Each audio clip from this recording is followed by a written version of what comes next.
Okay, it is ready for some true oil. And probably going to take the first two coats I sand off, and sometimes the third coat. And then by the fourth and fifth coat, boy, this thing really starts looking nice. All right, that's all I'm doing out here today. I'm going home and start putting the true oil on this. I'll probably get 2 coats on today. See you tomorrow. Okay, this is the first coat of true oil. This is the next day. And this is the side where I've sanded it off. And the second coat will get sanded off too. So I'm going to sand the rest of the knife, put the second coat on, and I'll show you what the second coat looks like. See how thick this grain is? And I don't care how, you could sand this up to 1200 and you're still going to have giant crevices of grain. This is walnut, straight grain walnut.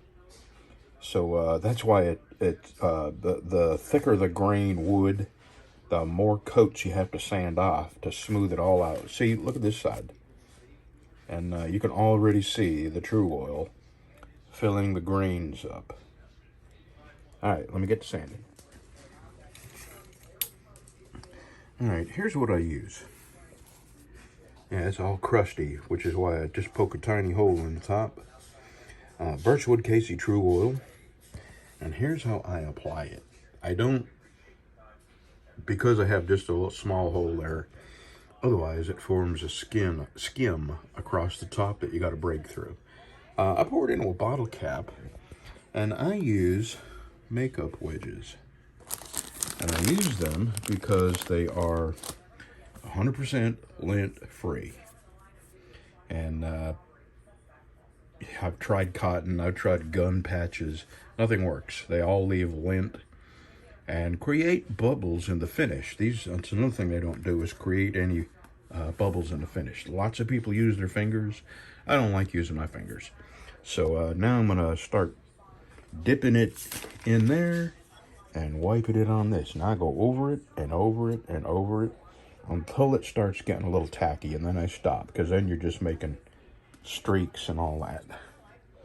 So here's what we got, and to the hand, it really feels smooth.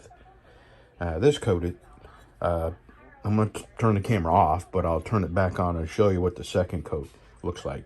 The first coat is the most important. The second is the second most important. That one gets sanded off. Okay, the first coat I sanded off with 320. The next coat gets sanded off with 600.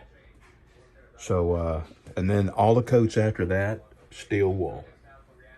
Except for the last coat. All right, let me get the second coat on here and I'll show you what it looks like. Okay, that's the second coat. And what you want to do is look it over real good. Make sure you don't have any runs. Now you can still see I got some real fat, deep grain there. And it will fill up. So this coat here, when it dries, I'll have to sand back down to bare wood. But this time I'll do it with 600. And I think the third coat will be the one that makes it all smooth. We'll see. I'm not going to rush it. But that's what we got. Now I just leave it in here to dry, and you know, it's in the house, lint-free. All right, about 12 hours. I think I can let this dry about 12 hours and put a third coat on. So maybe by the time you see this, I will have the third coat on to show you. Well, I'm not dead. Nothing bad has happened to me.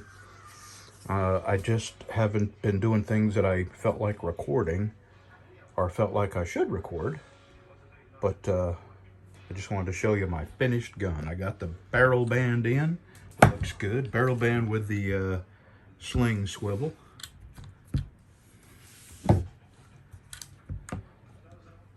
So we're done. Now all I got to do is shoot it. And here is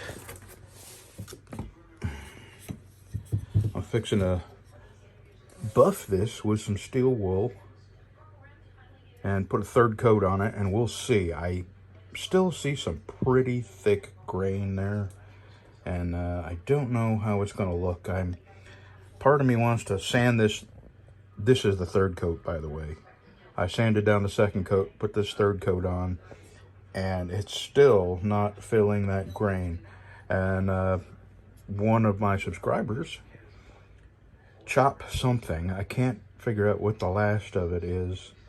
He reminded me about the grain filler, and I remember a long time ago seeing Birchwood Casey selling a grain filler, and I may be looking for that. But right now I'm going to put a fourth coat on this. I'm going to buff this up with some steel wool and put a fourth coat on and see what it looks like. I'll show you in a minute.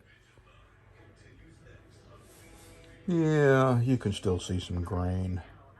But I'm going to go ahead. I'm not going to sand it off anymore. I'm just going to put probably another 2 or 3 coats on this. Thin coats. Because thick coats dry, kind of cloudy. And less is more, if you know what I mean. Okay, so probably a couple more days and I'll be able to make a sheath for this. It's just covered in fingerprints, and I am going to hit it with a buffer one time. I accidentally, when I was sanding the handle, I put a little scratch in the blade, which is no big deal. I can buff it out, but I usually put tape on this. I didn't this time. I've had so many directions going lately, and really, I don't have any knife orders, and what I'm wanting to do is we got some cool days coming up, but quite likely rain. And I want to get in my motorcycle shop and take my saddlebags off and give my motorcycle a really good cleaning and waxing. And just because it's a 2016 motorcycle, and it wasn't taken care of very good, so from this point on I gotta keep wax on it or the chrome will rust. Okay, I'll show you this in let's see, it's morning. What time is it? It's actually 11, so I've done nothing all morning. So before I go to bed tonight, I'll put another coat on this, and maybe I'll upload this for Sunday morning. Have a good Sunday. All right, that's as shiny as I'm going to make it. This is Sunday morning, and I'm going to make a sheath for this today.